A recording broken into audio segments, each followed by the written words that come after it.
Assalamualaikum warahmatullahi wabarakatuh. Penonton yang dirahmati oleh Allah Subhanahu wa taala, alhamdulillah saya bersyukur dan tentu saja berterima kasih kepada Andalusia Tour and Travels karena berkat Andalusia Tour and Travels saya berada di Istanbul. Dan jangan lupa untuk terus mengikuti cerita saya pada hari ini di episode ini karena nanti di penghujung program akan ada kuis yang bisa menjawab soalan dan yang menjadi pemenangnya akan mendapatkan hadiah berupa umrah.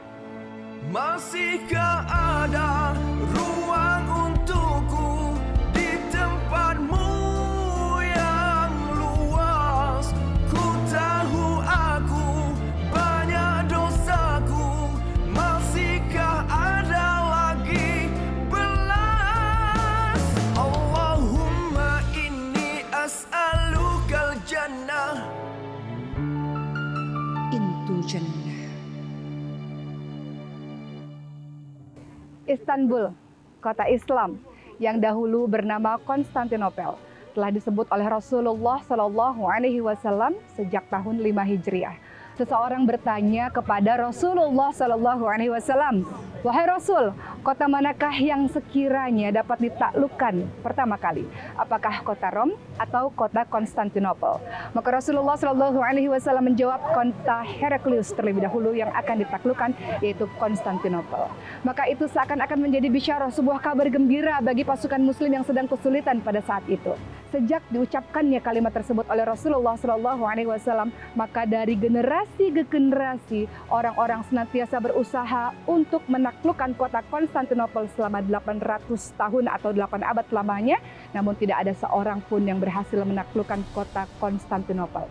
Bagaimana caranya agar pasukan ini bisa masuk ke dalam kota Konstantinopel? Maka sebuah cara yang tidak pernah dipikirkan sebelumnya. 72 kapal kemudian dibawa lewat daratan yang disebut dengan Bukit Galata. Apa yang dilakukan oleh beliau? Tidak langsung menyerang, namun beliau memberikan khutbah yang sangat luar biasa kepada pasukannya. Wahai pasukanku, jangan sekali-kali engkau menyerang gereja, wahai pasukan-pasukanku. Jangan menyerang pendeta-pendeta, orang-orang yang tak pernah ikut berperang. Begitulah pesan dari Sultan Muhammad Al-Fatih. Sultan Muhammad Al-Fatih pun terus berjalan dengan kudanya dan langsung masuk ke sebuah tempat yang seorang Rusia pernah mengatakan, saya tidak pernah melihat tempat ini sebelumnya. Saya tidak tahu apakah ini di dunia atau apakah ini di surga. Karena begitu indahnya tempat itu bernama Hagia Sophia. Apa yang dilakukan Sultan Muhammad Al-Fatih di Hagia Sophia? Seluruh patung-patung dan simbol-simbol dikeluarkan dan digantilah tempat itu yang telah menjadi gereja selama 1000 tahun dirubah menjadi masjid. Disinilah saya berada, penonton yang dirahmati oleh Allah. Di belakang saya adalah Hagia Sophia. Namun di tahun 1935, Masjid Megah Hagia Sophia, 500 tahun tempat orang-orang bersujud kepada Allah Subhanahu wa taala dirubah menjadi museum. Bagaimanakah keadaannya sekarang? Ikuti saya dalam Intu Jannah.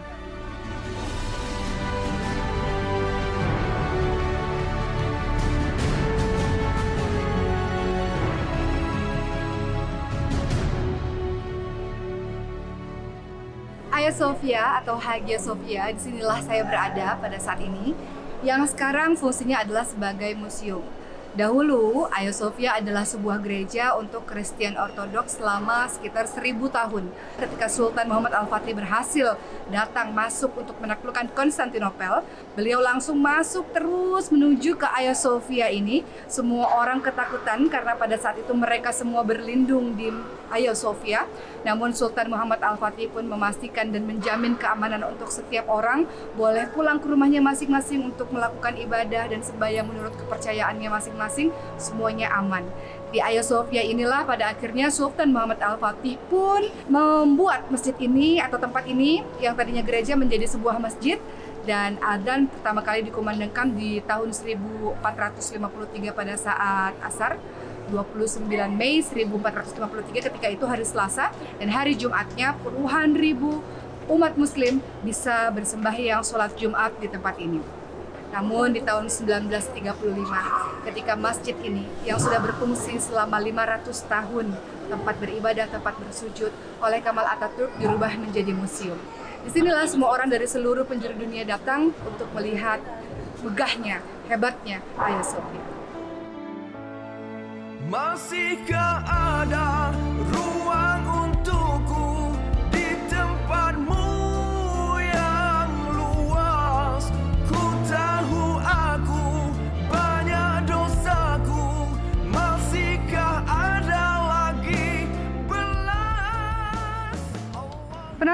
dirahmati oleh Allah Subhanahu wa taala, saat ini saya sudah berada di area Blue Mosque atau orang-orang sering sekali mengatakannya sebagai Masjid Biru atau Masjid Sultan Ahmad. Masjid ini didirikan pada tahun 1609 sampai 1616 atas perintah dari Sultan Ahmad pertama.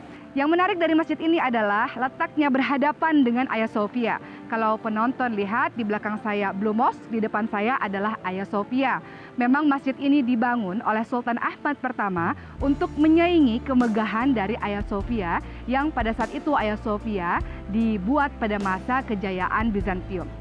Blue Mosque dijadikan sebagai tempat sholat dan jemaahnya kira-kira 10.000 orang. Biasanya sangat ramai pada hari-hari besar. Cerita menarik dari Blue Mosque ini antara lain adalah sebuah pintu gerbang yang terdapat rantai. Dahulu pintu gerbang ini hanya boleh dimasuki oleh Sultan Ahmad pertama dengan menaiki kuda. Karena ada rantai tersebut sehingga Sultan Ahmad pertama harus menunduk. Hal ini menunjukkan atas ketundukan dirinya di hadapan Allah Subhanahu wa taala. Seberapapun hebat diri kita sebagai seorang raja kah atau seorang penguasa kah, tapi tetap di hadapan Allah Subhanahu wa taala kita hanyalah seorang hamba. Namun sayangnya saya tidak bisa melihat gerbang tersebut, saya tidak bisa melihat rantai tersebut karena pada saat ini Blue Mosque sedang dalam tahap perbaikan. Into Jannah, into Jannah, into Jannah, into Jannah. Into Jannah.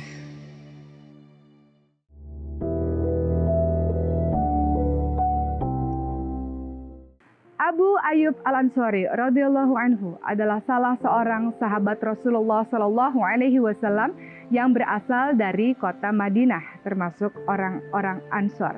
Abu Ayyub Al-Ansari adalah golongan orang-orang yang juga pertama-tama masuk Islam.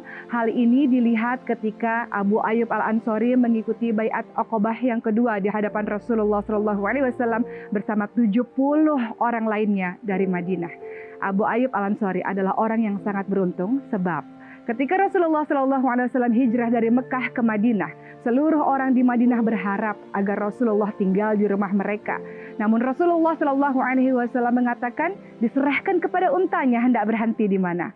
Unta Rasulullah SAW berhenti di depan rumah Abu Ayyub Al-Ansari. Maka disitulah Rasulullah SAW tinggal selama 7 bulan sambil menunggu pembangunan masjid dan rumah beliau yang di samping masjid selesai. Abu Ayyub Al-Ansari radhiyallahu anhu terkenal sebagai seorang yang tidak pernah melewatkan perang sedikit pun. Beliau mengikuti perang Badar, perang Uhud, perang Khandaq, bahkan di akhir-akhir hidup beliau di usianya yang ke-80 tahun. Beliau ikut dalam penaklukan Konstantinopel di bawah pimpinan Yazid bin Muawiyah. Di tengah perjalanan, Abu Ayyub Al-Ansari jatuh sakit dan memberikan wasiat agar jasadnya kalau ia mati nanti dibawa ke negeri musuh dan dikuburkan di sana. Sekarang saya sudah berada di pemakaman Abu Ayyub Al-Ansari di Konstantinopel. Bagaimanakah keadaan makamnya? Ikuti saya.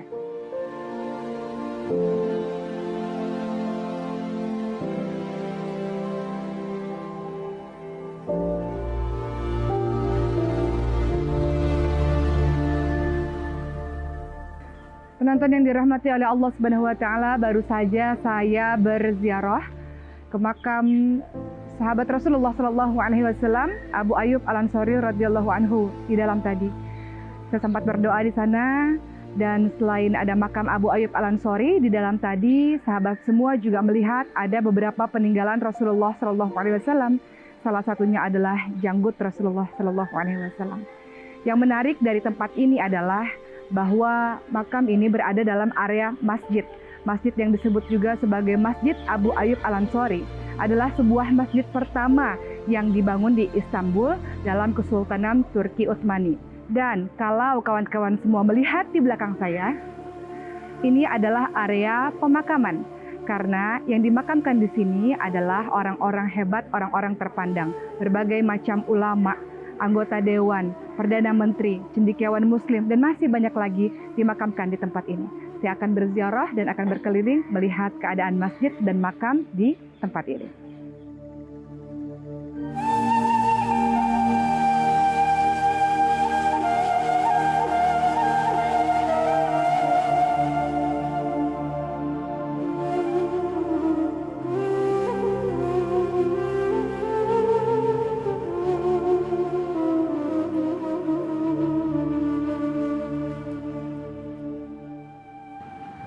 Sultan Sulaiman adalah sultan ke-10 dari kekhalifahan Turki Utsmani yang memerintah selama 48 tahun.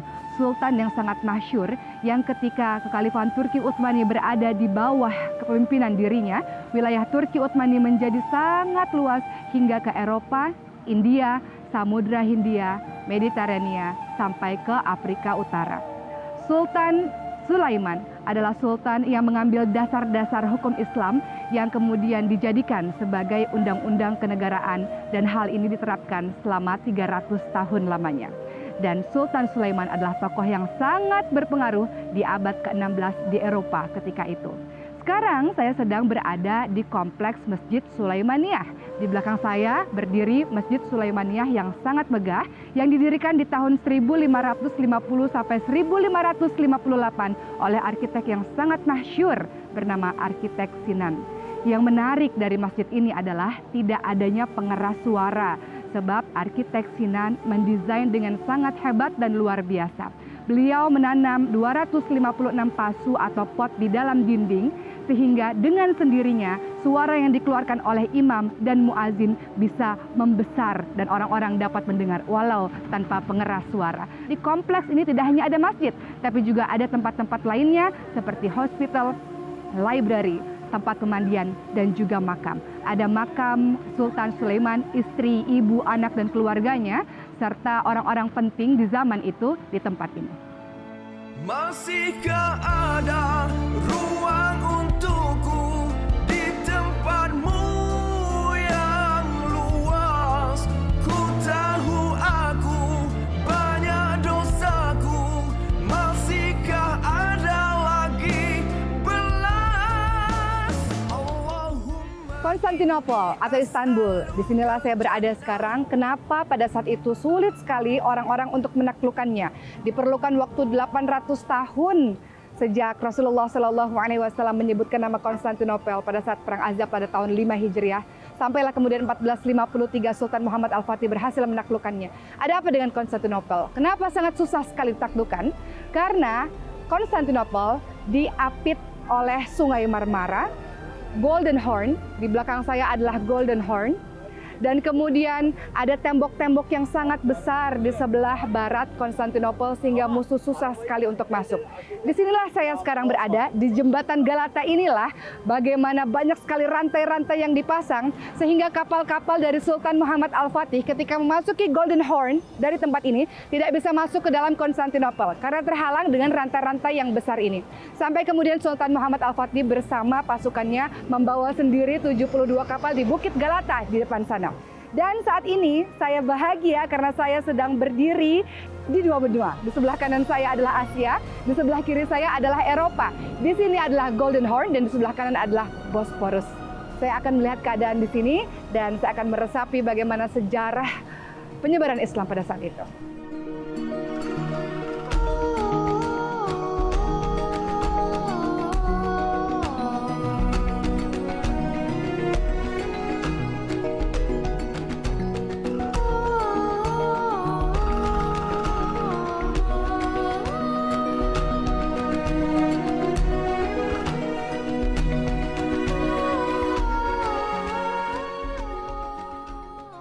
Grand Bazaar adalah sebuah pasar tertutup yang terbesar dan tertua di dunia.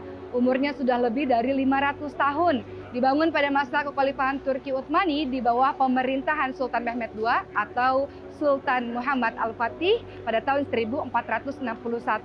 Dahulu tempat ini dijadikan sebagai pusat perdagangan. Berbagai macam pedagang dari seluruh dunia melakukan jual beli di tempat ini. Dan saya melihat berbagai macam orang dari seluruh penjuru dunia datang ke sini. Ada sekitar 250.000 sampai 400.000 orang setiap harinya datang ke sini. Dan kita lihat ada 3.000 lebih kedai-kedai yang menjual berbagai macam barang-barang khas Turki. Saya akan melihat keadaan di Grand Bazaar ini.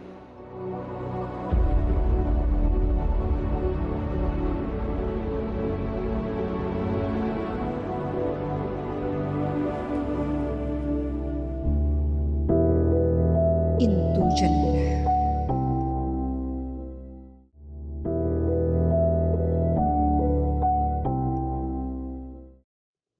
Masjid Muhammad Al-Fatih.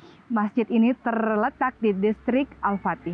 Masjid yang dibangun di tahun 1463 ini diperintahkan oleh Sultan Mehmed II atau Sultan Muhammad Al-Fatih 10 tahun setelah penaklukan Konstantinopel pada tahun 1453. Pembangunan masjid ini berlangsung selama 7 tahun. Sama seperti masjid-masjid Ottoman lainnya, bahwa di tempat ini tidak hanya sekedar masjid, tapi di kompleks ini juga ada dapur umum, hospital, madrasah, tempat berbagai macam orang untuk mempelajari agama, dan tentu saja pemakaman. Yang menarik dari tempat ini adalah di depan pintu masjid ada 4 wasiat dari Sultan Muhammad Al-Fatih dan setiap orang bisa membacanya. Wasiat yang pertama, setiap hari Jumat sebelum sholat Jumat harus ada 10 orang penghafal Quran membacakan ayat suci Al-Quran. Yang kedua, 20 orang selepas subuh harus membacakan ayat-ayat suci Al-Quran dan menghatamkan Al-Quran. Yang ketiga, 20 orang selepas subuh harus membacakan 70.000 kalimat-kalimat tauhid. Dan yang keempat, 10 orang lepas subuh harus membacakan 10.000 salawat kepada Nabi Muhammad SAW. Semua tulisan itu bisa kita baca di depan pintu masjid di belakang saya. Saya akan masuk ke dalamnya untuk melihat wasiat itu.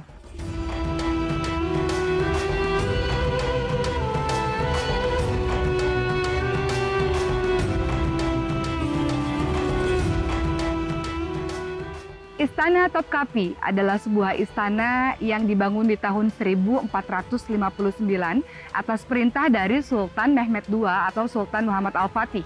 Istana Topkapi ini terletak di dekat Hagia Sophia dan Blue Mosque. Istana Topkapi ini dikelilingi oleh tembok-tembok besar sepanjang 5 km. Kalau Anda semua datang kemari, Anda semua bisa melihat berbagai macam bangunan milik wanita, bangunan-bangunan berupa dapur, dan yang menarik adalah bangunan milik Sultan sendiri. Karena di dalam bangunan milik Sultan terdapat barang-barang peninggalan Rasulullah SAW dan para sahabatnya. Kita bisa melihat berbagai macam barang peninggalan tersebut seperti pedang Rasulullah SAW, gigi, janggut, bahkan tapak kaki Rasulullah pada saat Rasulullah SAW Mi'raj. Kita juga bisa melihat tongkat dari Nabi Musa alaihissalam yang tongkat tersebut dahulu di zaman Fir'aun berubah menjadi ular. Kita bisa melihat sorban dari Nabi Yusuf alaihissalam, bajunya Fatimah Az-Zahra radhiyallahu anha, dan masih banyak lagi. Dan yang menarik, di tempat tersebut ada penghafal Al-Quran yang membacakan ayat suci Al-Quran 24 jam. Dan kebiasaan ini berlangsung sejak 400 tahun lamanya. Istana Topkapi ini sempat terbengkalai karena ada salah seorang sultan yang tidak tinggal di istana ini dan kemudian memilih tinggal di Dolmabahce Palace. Oleh karena itu, Istana Topkapi sempat tidak terurus. Namun di tahun 1923 sampai 1924, tempat ini kemudian berubah menjadi museum sampai hari ini.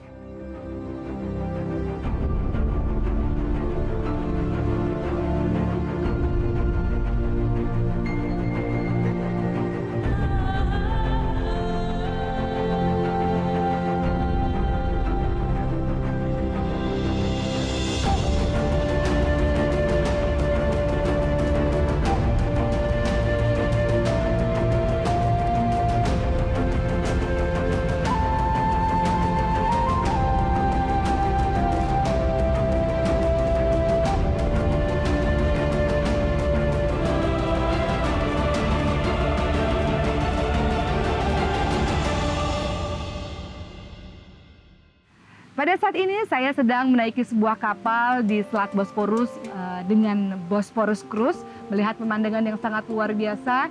Saya bisa lihat Istana Topkapi di sini, Masjid Sulaiman, saya bisa lihat Istana Dolmabahce yang membagi Istanbul atau Turki menjadi dua benua, benua Asia dan benua Eropa.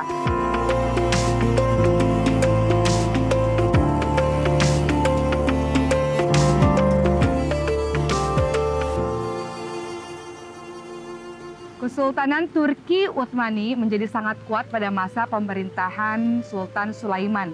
Namun ketika Sultan Sulaiman wafat, maka perlahan-lahan Turki Utsmani pun mulai melemah. Apa penyebabnya? Terjadinya perebutan kekuasaan. Adanya pemimpin-pemimpin yang tidak pandai dalam mengurusi urusan masyarakatnya dan orang-orang yang tidak mau lagi berpegang kepada Al-Quran dan Sunnah. Puncaknya di tahun 1923. Khilafah berubah menjadi Republik oleh Mustafa Kemal Atatürk. Beliau merupakan presiden pertama yang kemudian merubah sistem khilafah menjadi republik. Dan apa yang terjadi berikutnya? Adzan-adzan di Konstantinopel atau di Istanbul ini berubah menjadi bahasa Turki. Sekolah-sekolah agama ditutup dan perempuan-perempuan dilarang untuk memakai tudung, dilarang untuk menutup auratnya, diganti dengan pakaian-pakaian yang biasa. Namun, alhamdulillah Allah izinkan seorang presiden bernama Erdogan yang memimpin pada saat ini mengembalikan semua hal-hal tersebut. Setelah begitu banyak perjalanan saya lalui di Turki, terutama di Istanbul ini, kita bisa melihat ada banyak sekali pembelajaran. Ada Sultan Muhammad Al-Fatih yang mengajarkan kepada kita untuk bisa mendapatkan kesuksesan, kejayaan, tetap berpegang teguh kepada Al-Quran dan Sunnah. Sultan Muhammad Al-Fatih pun adalah orang yang tidak pernah meninggalkan sholat qiyamul lailnya atau sholat malamnya, tidak pernah meninggalkan sholat rawatibnya, senantiasa menjaga kedekatan dengan Allah Subhanahu wa Ta'ala.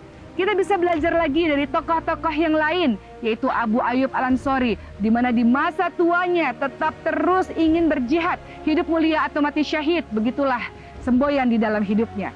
Dan sampailah kita di penghujung acara. Tak terasa sudah begitu lama saya menemani Anda semua. Fabi ayyi ala'i rabbikuma tukadziban, maka nikmat Tuhanmu yang mana lagi yang kau dustakan.